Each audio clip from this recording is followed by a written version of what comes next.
Hi, I'm Daniel, and this is not Asheville Weekly. There will be no Asheville Weekly this week, guys, but I wanted to give you an update on what we're doing. Since saying 2 weeks ago in episode 31 that Asheville Weekly was stopping imminently, not immediately, I am not saying this is the last episode of Weekly. What I am saying is the last episode is imminent. I've had such feedback from everyone. I've had DMs, I've had emails, I've had people coming up to me in public saying, please don't stop. A lot of people saying it inspires them. A lot of people saying it helps them get through hard times. Some other people saying they learn a lot from it. And the final thing that everybody says was that it is actually part of their Sunday. I'm flattered, humbled, but still, you know your boy is always serious. Thankfully, this week we hit 250k subs on YouTube. Get in. Now, when I started on this journey, I didn't put much emphasis on subs. I didn't really understand what it was. I was more looking at views. But Ara has shown me analytics, and apparently we have subscriptions in over 100 countries. So thank you so much, guys. And get this, the 32 episodes of Asheville Weekly thus far have done over 10 million views. You guys have made me, literally force me to rethink killing off Weekly. So thank you to everyone who watches, thank you to everyone who subscribes, and thank you to everyone in the comments who says that they speak for everyone on their behalf. Filming Asheville Weekly isn't actually the problem. I actually enjoy filming, and I'm only documenting what I'm actually doing, so it doesn't take that much time away from me. The trouble is the editing. When you've worked on something day and night for the past however 15, 20 years, and you've tried to perfect every area of it, and you've done every job within your business yourself, when it comes to putting out these videos, I try to perfect them also. So I end up sitting through Bring It Home, which is the final edit when you chop it up and you make it as good as you can. And by me doing this, it means on a Saturday, I need to find another 8 hours, on Sunday, possibly another 6 hours. And that is the problem. Between the weekend to the week beginning again, I don't get any rest. Now, I am serious, and there are no days off, and I hate to admit it, but I am human. I'm hanging on in there.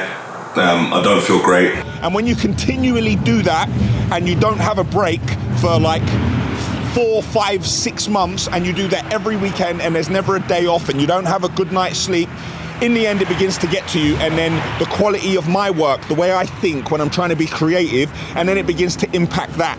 So that is the problem, not the filming. Truth be told, you have to take ownership and you have to take blame when blame is due. And I got gassed off the response of Weekly. And I could see the more I was putting in, the more was coming out of it, the more people were watching, the more there was in the comments. And it was kind of like a cycle that kept repeating itself.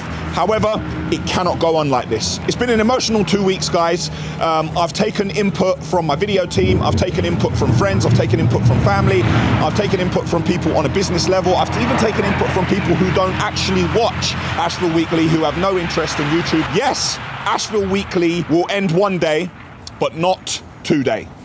So I have come up with 3 plans. My first plan was to take 300 of my finest warriors and head to the hot gates for glory.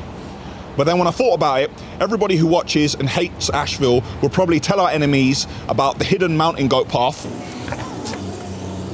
So then I went on to plan number 2. I was thinking about hiding underneath some coats and hoping that everything worked itself out. My third plan, and probably the best one, is to release Asheville Weekly 1 week later. Therefore, the team have got more time to edit the video and I can watch it in the week, and we won't feel the pressure of trying to release the Game of Thrones episode when the zombie dragon burnt down the entire wall.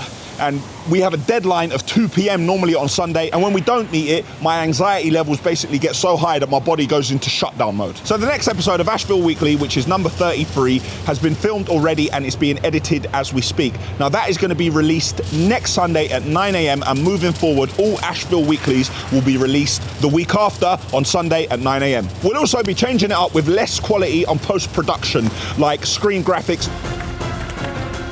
No flashbacks. If you remember in previous episodes, there used to be a roof here. This is the area I mentioned where we have to take the roof off. Montages.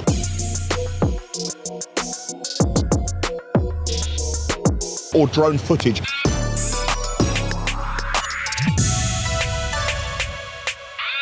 which apparently means a lot less work for the edit team. That way we can focus on more intense video ideas that we want to make, like the skip video. We're putting a skip on a busy residential road in West London, and we're going to see what the skip drags in. Sweeper restoration. Then we're going to look at the back of it of all the Johnson stuff. Noel's going to do some welding and property showcases. Today we're going to do a showcase of the Ashfield development, 186 Fernhead Road. We're putting a poll now in the community tab to give us a better idea of what you guys like, so we don't have to read 1,000 odd comments. Sometimes you have to step back, take a minute, take on a wide range of opinions, choose which ones you agree with, think about why.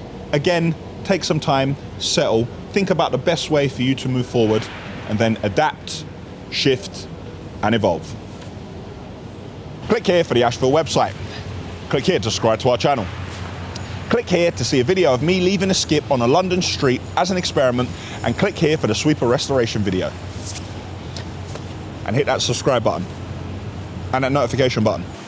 Now, I'm waiting.